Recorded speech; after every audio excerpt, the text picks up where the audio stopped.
Good morning everyone, today is a challenge video to see whether I can complete Geometric Labyrinth and obtain an S rank using only simplified movement as well as weapon action. But before we jump into all of that, if you're new to the channel, I upload NGS content daily, so if you do play this game, I would really appreciate a subscribe as it really helps out the channel. Anyway, without further ado, let's begin the video.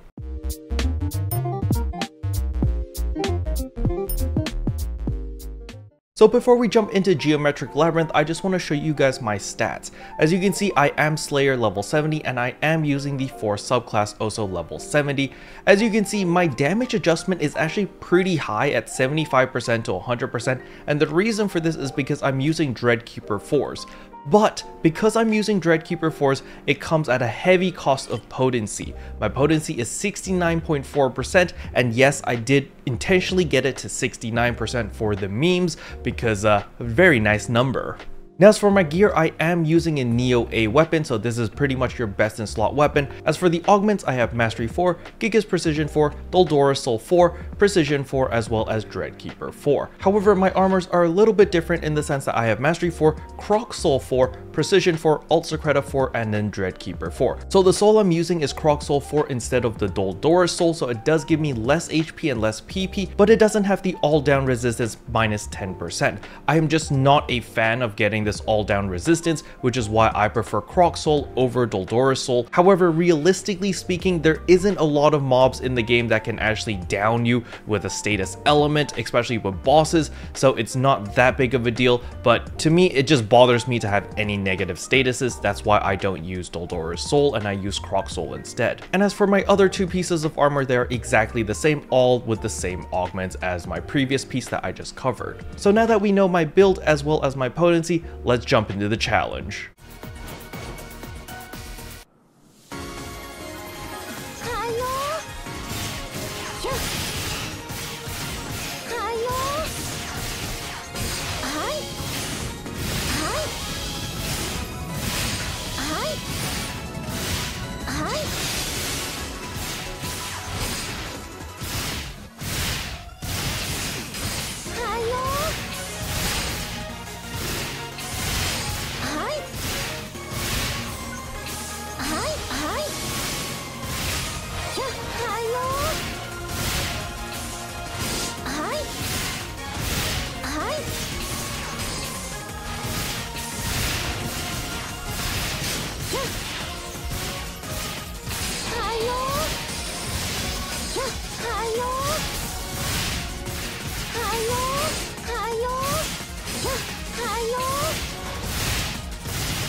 So as you guys can see, I completed the Geometric Labyrinth with an S rank in 8 minutes and 9 seconds.